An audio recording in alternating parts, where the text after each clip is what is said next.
Le Grand Lyon, la Capine-Orisère et puis le pays viennois avec Vienne et ses environs.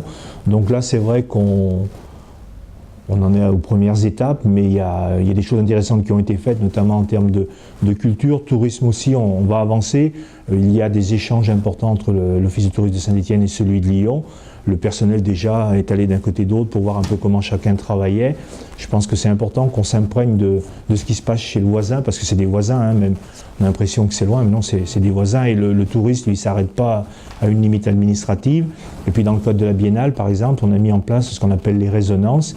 Et il y avait sur Lyon, sur Vienne, sur Nord-Isère, des événements qui n'étaient pas là pour prendre la place de la Biennale, mais qui étaient là pour la conforter, pour la faire découvrir depuis un autre territoire. Et depuis ces territoires-là, donner envie aux gens de dire « mais allez à Saint-Étienne, c'est là-bas quand même que ça se passe, même s'il y a cet événement chez nous ».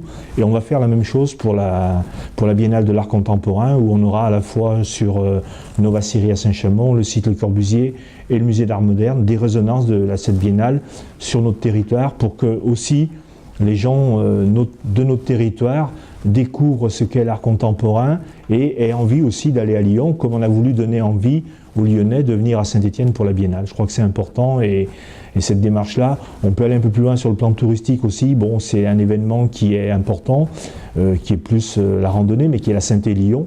Et on se demande comment on peut, autour de la Saint-Élion, développer du tourisme quand on sait que 12 000 marcheurs en une nuit, 70% qui viennent hors Rhône-Alpes. On se dit qu'il y a moyen de les faire revenir à un autre moment sur notre territoire et non pas seulement venir marcher une nuit, de leur faire découvrir autre chose. Et donc il y a un travail, je pense, de mise en tourisme à partir de peut-être de cet événement. Je crois que l'événementiel est quelque chose d'important, s'il est culturel, sportif, mais l'événementiel sont des événements importants pour faire découvrir le territoire.